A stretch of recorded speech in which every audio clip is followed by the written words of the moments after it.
President Nauseda, Excellencies, ladies and gentlemen.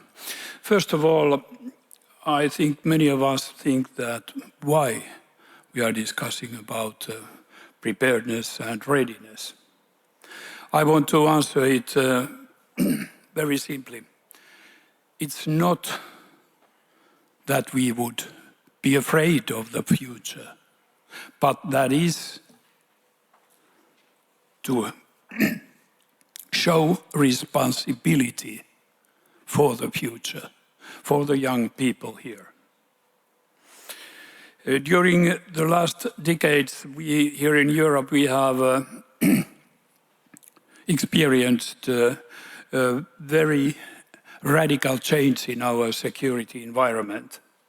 Climate change, pandemic, war first in Georgia, then full-scale war in Ukraine, and now the hybrid attacks. Somehow I had a feeling that after the Cold War, many of us Europeans, we forgot one truth, and that is that security and peace is the foundation of everything. For individuals, for families in their life, for communities. You can't plan the future without security. You have difficulties in maintaining your values without security. That's why this kind of mindset, change in mindset, is needed. I'm very well aware that here in Lithuania and in other places nearby to Russia, this wake-up call has already heard. But we still need more Europeans to have this mindset, understanding that security is the foundation of everything. In the report, and we heard also President and the Commissioner saying whole of society principle. Namely, whatever causes the threat, the actions of society are very similar. We have, across the society, ensure access for people to water, food, energy, medicine, whatever, in spite of the fact what is causing the problem. And this means cooperation, not working in silos. We human beings easily think that, well, I take care of my peace, they take care of theirs. No, this kind of working in silos doesn't give answers enough. We have to have cooperation inside administration and inside society. I talk about a new kind of PPP, private-public partnership. That means that public sector has to have an open relation to business, technology, science people, and civil society, to share information, to share experience. And the key word here is trust. We have to learn to trust to each other. Because if you trust, you're trusted. And you can trust that everybody takes his or her own peace seriously. I used to say that security is a common good. It's also a common responsibility.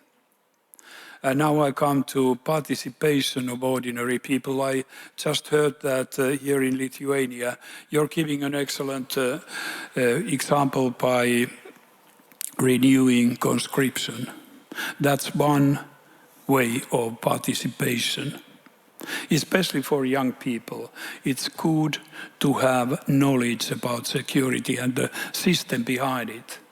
So any service, voluntary or mandatory, in army, in military, or in hospitals, or fire stations, whatever, it gives an outlook to youngsters that security is a whole, and we have to take care of that. I used to say in Finland that every one of us is a defender of our country. If anywhere else, in between ears, what kind of information you accept, what kind of information you're sharing with your friends, that has an impact. How critical you are. To go a bit further, why we need active people to make observations is the hybrid threat. We both have faced in Finland and you here in Lithuania problems in our borderline. That was a hybrid action. Russia made it twice to Finland, first in 2015 and then again 2023, pushing people to ask for asylum, but the idea was to raise confusion inside society, and they succeeded it in a certain extent. I mean, in Finland, there was an intensive discussion whether the government has the right to close the borders, and is it against Finnish constitution or international human rights? And that is a difficult question when you try to protect common good, common security, but you have somehow to restrict individuals' rights. And I'm quite sure that in Kremlin they try to figure out something such that they put a Western government, a European government, to restrict its own citizens' life. And in that way cause confusion in society. It's a very dangerous way of having hybrid attack. We need also more cooperation between governments inside EU and Europe. Viruses, missiles, like we heard President saying, they don't know any borders. There are no borderlines in security. And I want to raise up a term, single security. We like to talk here in Europe that single market is most important economically. Yes, it is. But we should also take up single security because it's even more important that Europe, European countries can live insecure. The role of academic community is most important. You product data, of course, but also understanding, comprehensive understanding, and draw attention on even to weak signals about long-term risks or societal weaknesses. That work is most important for governments because they have to know as much as possible to make decisions. Some 10 years ago, I was almost shocked when I heard President Putin speaking in Valdai. He keeps his yearly speech there. And he said that Western people, Europeans, people, we, individuals, are weak, hedonistic, too used to too good. And thus the West is weak. That was his speech. And having met him several times, I'm sure that he really thinks that we are weak.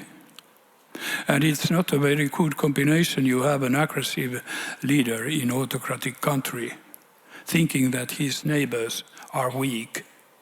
That's a bad combination. So what we have to do is to show that we are not weak, we are strong, militarily and in societies. Because if even outsiders see that, well, they are strong, nobody is trying to come here. And this is the key element we Europeans have to find an answer, and very rapidly indeed. I would like to end up by repeating how I started. We have to prepare, be ready, not because we are afraid of the future, but because we have responsibility for the future. Thank you.